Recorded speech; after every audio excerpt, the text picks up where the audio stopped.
ಗಜೇಂದ್ರ, ಏನೋ ಮುಖ್ಯವಾದ ವಿಚಾರ ಮಾತನಾಡಬೇಕೆಂದು ಹೇಳಿ ಬಂದು ಅಲ್ಲಿಂದ ಇಲ್ಲಿಗೆ ಇಲ್ಲಿಂದ ಅಲ್ಲಿಗೆ ತಿರುಗಾಡ್ತಿದ್ದೇನೋ, ಏನೋ ಸಮಾಚಾರ? ವಿಚಾರ ಇದೆ ಗೆಳೆಯ, ಅದನ್ನ ಹೇಗೆ ಹೇಳಬೇಕು ಅಂತಲೇ ಗೊತ್ತಾಗ್ತಾ ಇಲ್ಲ. ಹೇಳ್ದೇನೆ ಇರೋಕ್ಕೂ ಆಗ್ತಾ ಇಲ್ಲ. ಅದ್ಯಾಕೋ ಇಷ್ಟೊಂದು ಸಂಕೋಚ ಪಡ್ತೀಯಾ? ನೀನು ನನ್ನ ಸ್ನೇಹಿತ ಮಾತ್ರವಲ್ಲ, ನನ್ನ ಸಂಬಂಧಿನೂ ಕೂಡ. ಆದರ್ಶ್ ಸಂಬಂಧಿನ? ಅದು ಹೇಗೆ ಆದರ್ಶ್? ನೋಡು ಗಜೇಂದ್ರ, ನನಗೆ ಸುದ್ದಿ ಬಳಸಿ ಮಾತನಾಡಲು ಬರುವುದಿಲ್ಲ. ನೇರವಾಗಿ ವಿಷಯಕ್ಕೆ ಬರ್ತೀನಿ. ನನ್ನ ತಂಗಿ ಅಮೃತ ನನಗೆ ಕೊಟ್ಟು ಮದುವೆ ಮಾಡುವಂತ ಒಪ್ಪಿಗೆ ಇದೆಯಾ ಗೆಳೆಯ? ಆದರ್ಶ, ಈ ನಿನ್ನ ದಿವ್ಯವಾಣಿಯನ್ನು ಕೇಳಿ ನನ್ನ ಮನಸ್ಸಿಗೆ ತುಂಬಾ ಸಂತೋಷವಾಯಿತು. ಈ ಬಂಗಾರದ ಗುಡಿಯ ಅಳಿಯನಾಗಲು ನಾನು ತುಂಬಾ ಪುಣ್ಯ ಮಾಡಿದ್ದೆ. ಈ ಮಾತು ಸತ್ಯ ತಾನೆ?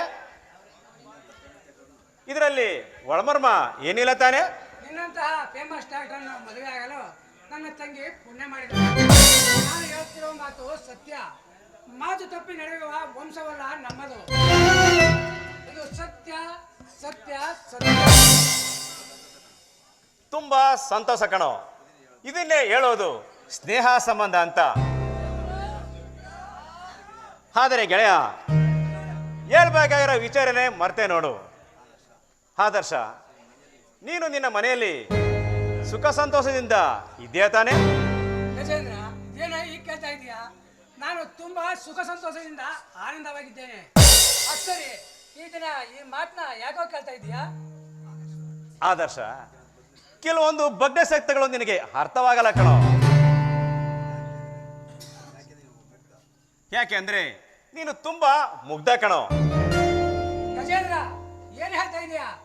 ಬಗ್ಗ ಸತ್ಯಗಳು ಎಂದರೆ ಏನು? ನನಗೆ ಒಂದು ಅರ್ಥವಾಗುತ್ತಿಲ್ಲ. ನೇರವಾಗಿ ವಿಷಯಕ್ಕೆ ಬಾ.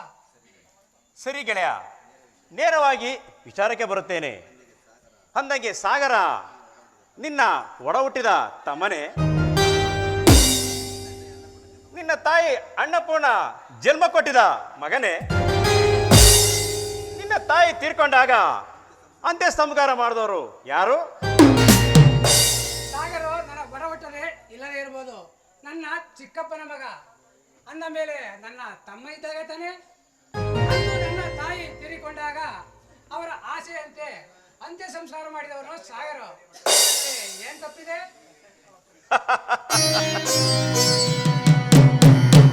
ಏನ್ ತಪ್ಪಿದೆ?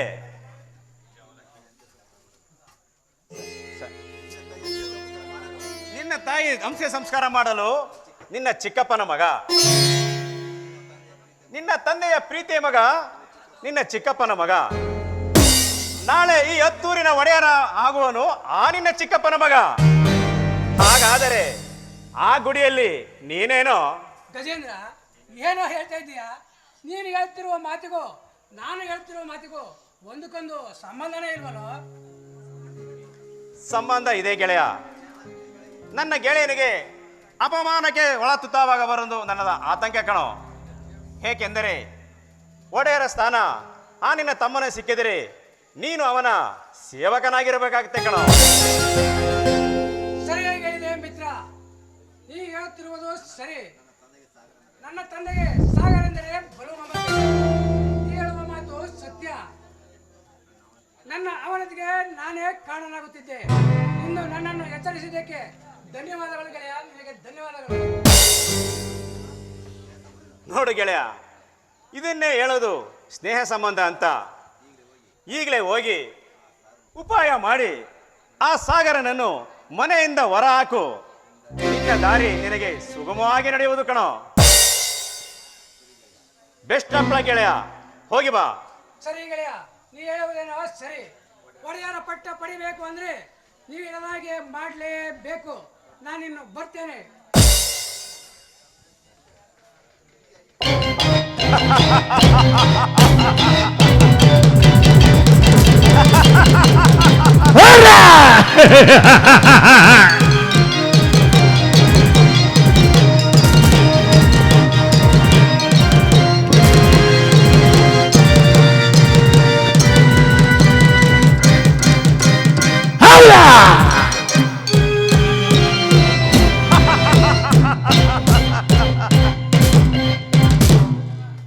ಹೋಗುಯ ಮಿತ್ರ, ಹೋಗು.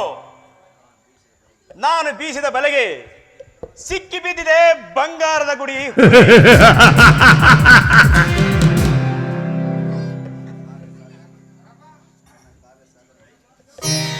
ನನ್ನ ಕಾರ್ಯ ಸಾಧನೆಗಳಿಗೆ ಅಮೃತಗಳಗ ಕೂಡಿ ಬಂದಂತಾಗಿದೆ.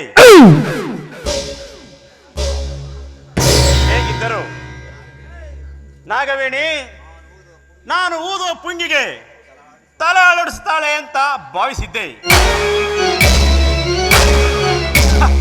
ಆದರೆ ನೀನು ಬುಸುಗುಟ್ಟುವ ಕಾಳೆಂಗೆ ಸರ್ಪನಾಗುತ್ತಾಳೆ ಎಂದು ನಾನು ಭಾವಿಸಿರಲಿಲ್ಲ.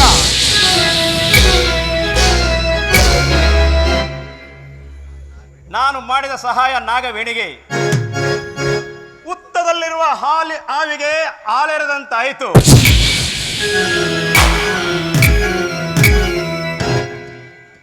ನಾಗವೇಣಿ, ನಿನ್ನನ್ನು ಆ ಅರಮನೆಯ ಪಟ್ಟದ ರಾಣಿಯಾಗಿ ಮಾಡಬೇಕೆಂದು ನಾನು ಭಾವಿಸಿದ್ದೆ. ಆದರೆ ನೀನು ವಿಕಾರಿಯಾಗಬೇಕೆಂದು ಕನಸು ಕಾಣುತ್ತಿದ್ದೀಯ. ಈ ನಿನ್ನ ಅವಿವೇಕತನಕ್ಕೆ ಏನ್ ಮಾಡಬೇಕು ಹೇಳು?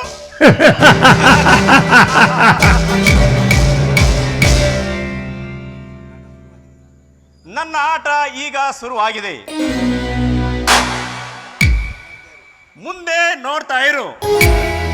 ನಾನು ಹಚ್ಚುವ ಬೆಂಕಿಗೆ ಬಂಗಾರದ ಗುಡಿ ಹೇಗೆ ದಗದಗನೆ ಕತ್ತಿ ಉರಿಯುತ್ತಿದೆ ಅಂತ.